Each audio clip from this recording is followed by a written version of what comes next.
Welcome to DYOPATH Connections. I'm Bill Borbas, and today I am joined by Matt Briggs, Director of New Business Development and Channel Sales. Matt, welcome to the show. Thanks for having me. I'm excited to be here, Bill. It's going to be fun. And today we're going to be talking about gaining executive buy-in to protect against cyber risk.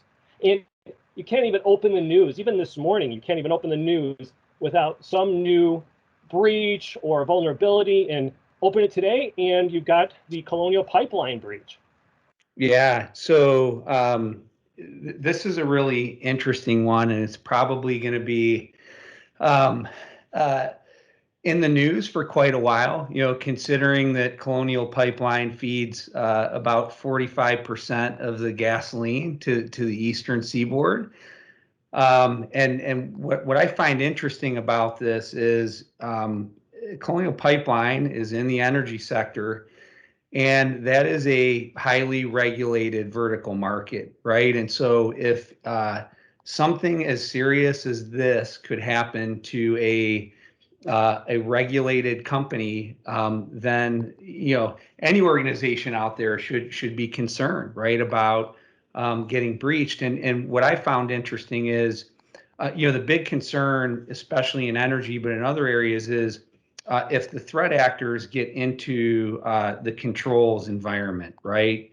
That's I think a particular concern in this instance. And it sounds like, at least the things that I've been reading, that it has been isolated to the IT operations side of the business versus controls. But even so, right, we're halting. We're talking about gas going up to potentially $3 a gallon because of a breach such as this. So cyber attacks are everywhere, right? And Colonial is no exception. So anyway, what are your thoughts on it? I just thought it was interesting because it sounds like the bad actors took advantage of the current climate and pandemic. It sounds like the potential entry point was somebody working from home. Yeah. And it's just interesting, obviously I don't know what the design there is, but just what the controls that were in place, and then obviously what the reaction will be afterwards. Right. Well, and that's a recurring theme, right? Not 90% plus of ransomware starts with phishing or spear phishing because the end user is the weakest link, right? If you look at the different attack vectors that a hacker can kind of leverage, and so I'm not surprised that it started with an end user. So that's maybe something else we're going to talk about in a little bit, right? For sure. And so we work with organizations that fall all over the cybersecurity spectrum, or different levels of cybersecurity and maturity. And when it comes to risk and the potential impact of a breach, the breach it could have on an organization, why do you think some organizations cut cyber from their budget, or perhaps don't give it the priority it deserves? Yeah, man. If I had an answer for that question, I mean, that is the million or $1 billion question. It's difficult, right, to put a finger on it, but I think there's a few different things, right, that we hear in the field. Organizations don't think it's going to happen to them, or it hasn't happened yet. So there's this wait and see approach. But if you look at car insurance, right? I mean, let's use this as an analogy. If we left everyone to their own devices and said, okay, it's your choice to purchase car insurance or not, then we probably have some real problems, and that's why there was regulation that led to compliance, right? In car insurance. I mean, you can't drive off the lot in a new car without having car insurance, and so the same. You got to look at the investments that you're making in cybersecurity as similar to insurance. Okay, you're preparing for the worst. So if I take this and the worst may not happen, right? Hopefully it doesn't, but you are preparing for the worst.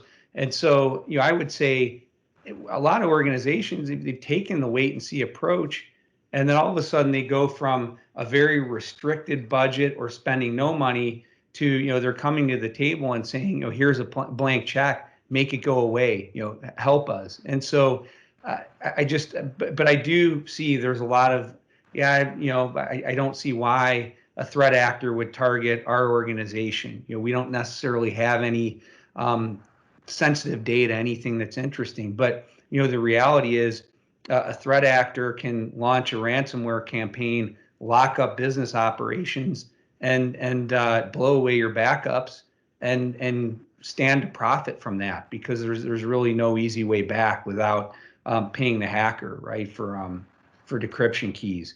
And so, I would also say, I won't pull any punches. I think there's, some ignorance and lack of awareness that leads to limited to no, spending in cybersecurity protection. There's certainly lack of budget, but I think again, it's up to the executive leadership team and IT operations to really figure out what their budget needs to look like moving forward, rather than saying we didn't plan for it. Because again, back to Colonial Pipeline and the SolarWinds attack in December and the Microsoft Exchange exploit that happened in March. I mean, we could go back, decades, right? And there's cybersecurity attacks that have been happening. So lack of budget isn't really a valid excuse. But I'm more convinced now than ever that I think regulation and ultimately compliance needs to be put in place to drive the right type of behavior and the right type of investments. Because, candidly, in a lot of verticals in the private sector, we're just not seeing that happen, and even the public sector. And so, last thing I'll say is, it's one thing if an organization understands their risk, yet chooses to make minimal or no investments. But a lot of what we're seeing is there's a complete lack of appreciation or understanding of the risk that a threat actor poses.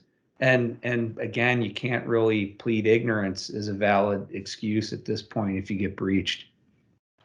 It's interesting that you mentioned budgets, right? Because when you're talking about the Colonial Pipeline and the organization that was behind that, they just released a more sophisticated ransomware that encrypts files faster, and so it's like their budgets are growing because it has become so lucrative. Yeah, I think it's a great point, and so it's almost, it's an arms race. So tools and instrumentations, services, process that was maybe applicable or would do a job 5 years ago, it won't anymore. Because to your point, threat actors, and some of them are backed by nation states that have big budgets, very sophisticated. They're changing the game, right? I mean, they're weaponizing machine learning based software, right? I mean, they're doing things like fileless attacks, fileless malware, to circumnavigate tools that again used to be very effective at thwarting campaigns. So it's scary what's happening out there, and For sure. Again, pleading ignorance is probably not the right thing to do. Agreed.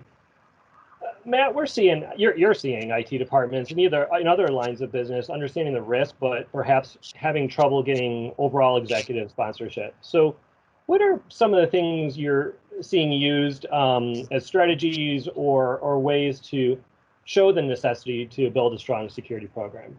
Yeah, this is a really good question. It's something that we hear quite a bit within our client base, and even as we're talking to new potential clients, the IT team, even IT leaders, understand the importance of making these investments, but it's really hard on occasion to convince a CFO, a CEO, a president, a COO to march ahead with making those investments. And so here's a few things that I've seen. So routine security assessments, I think, have been helpful. And when I say security assessments, it's looking at doing some ethical hacking. So some vulnerability scanning with software, some penetration testing with our security analyst, trying to ethically hack, right, an organization's network.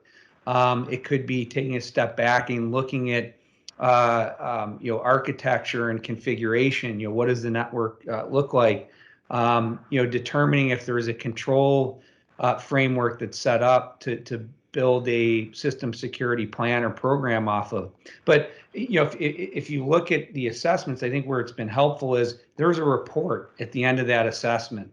And normally with that report, there's a little bit of a thud factor because we're shining a light on areas that need improvement. There's gaps, there's weaknesses.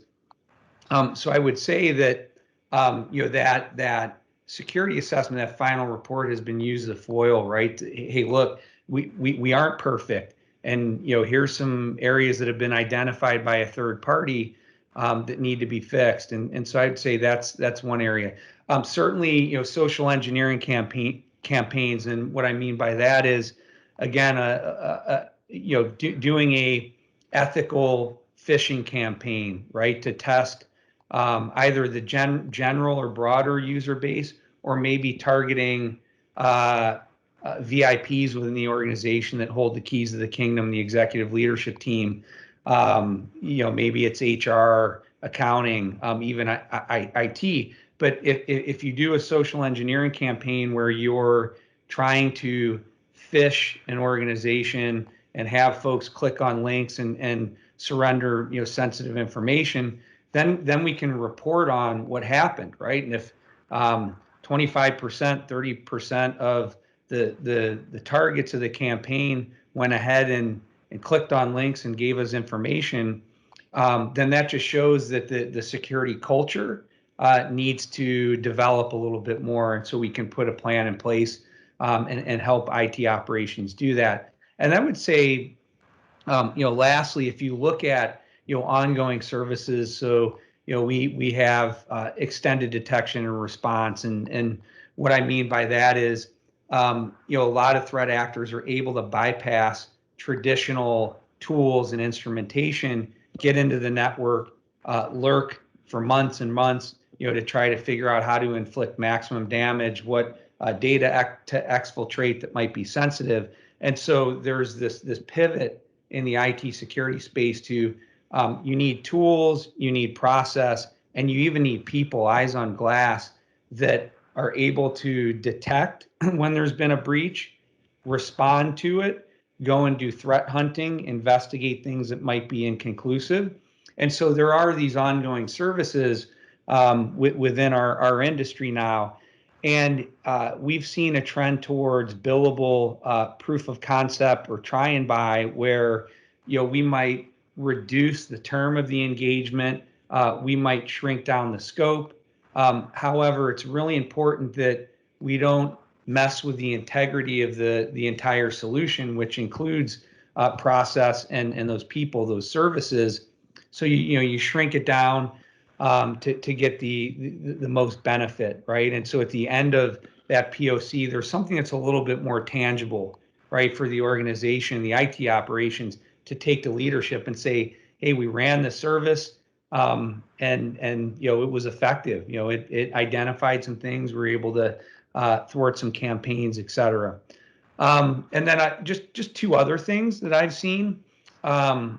Put a value on the assets that you're trying to protect. And I know, some of your audience may hear us say this and me say this quite a bit, but using more of an ROI-based approach with the executive leadership team, right? Saying that if our ERP platform is down for a day, it's going to cost us $150,000, right, in revenue, for example. So just look at it a little bit differently and try to figure out what you're trying to protect, the cost associated with that, so that we can help our clients understand the investments that really need to be made.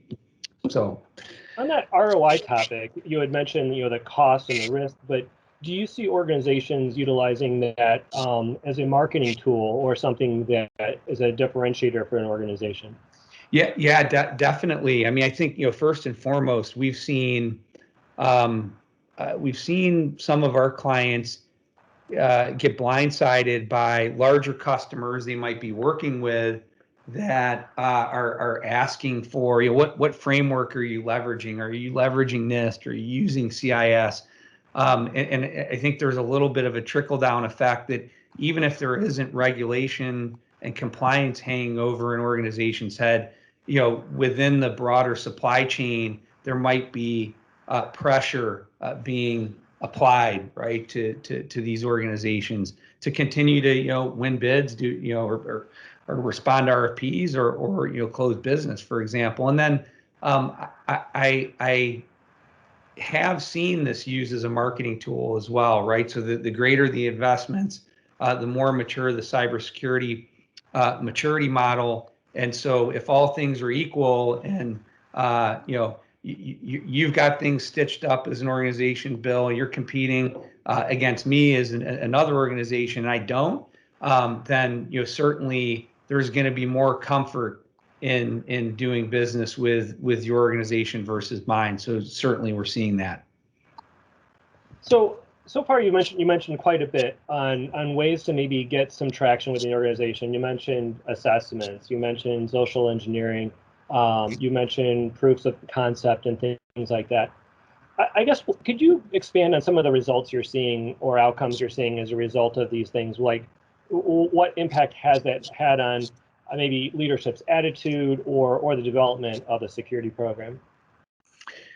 Yeah, well, so I think, let's take assessments as an example, right? We mentioned there's a thud factor, and it's pretty eye-opening if we, along with our client, can go and talk to the executive leadership team and review it with them. And I think it's important, right, that the third party performing that assessment get access to the executive leadership team, and folks in the IT operations group should welcome that type of conversation versus saying, okay, I'm worried about that because it's going to shine a light on areas that were weak. So you definitely want to bubble that report up and explain it to the C levels, because at the end of the day, that's going to help IT operations go and grab more budget to invest to thwart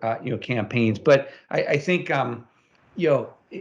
it becomes tangible. It becomes real when you see it on a report, right? A final draft in particular. And so I think that's been a way for organizations to free up budget, certainly. And then I'll take extended detection and response as an example, right, where we are getting a 360-degree view of what's happening. Things like what's happening on the servers, the workstations, the network devices, maybe other applications that are already in production. And the outcome there is there's just the sheer volume of data that is being collected, generated and then collected, needs to be sifted through and then followed up on, right, if there are suspicious things within the data. And so I think if you run a trial for 60 days or 90 days and it's in your environment, and the first thing that comes to mind is, gosh, well, we don't have the tools, but we don't have the manpower to sift through all the data that we need to. So that's an outcome that we're seeing. And then, this is more of an obvious comment, but there's malicious behavior, incidents of compromise that we've discovered during these try and buys, these proof of concepts, that it's valuable, right? Because now somebody can see, wow, there was an attack that we saw and we were able to stamp out. That's really helpful. What other thoughts do you have? What other recommendations or suggestions can you share with our viewers and our listeners? Yeah. So I would say it's hard to admit internally that you don't have all the answers, but show a little bit of vulnerability, right, and engage with partners that can assist in strengthening the overall security posture, because things are moving so quickly in the cybersecurity arena that I don't think anybody has all the answers. So in my opinion, it's a bigger threat to someone's career if they choose not to collaborate with the right type of resources, and some of those resources are going to be third party, than it is to view a third party as a threat, right, on the job. So honestly, if an outside consulting firm is doing their job correctly, they're going to help elevate your position within the organization and get you a seat in the boardroom, right, so to speak. And I would say don't shy away from courageous communication. I mean, that's one of our core values at DYOPATH. We see it happen, daily, weekly, and so don't be afraid to have a difficult discussion with, for example, the executive leadership team, and challenge them on the amount of spend or lack of spend on IT security, because it poses a massive risk and threat to an organization. So, two other thoughts for you. Well, Matt, thank you very much. This has been very beneficial. And thank you to our viewers and listeners for joining DYOPATH Connections.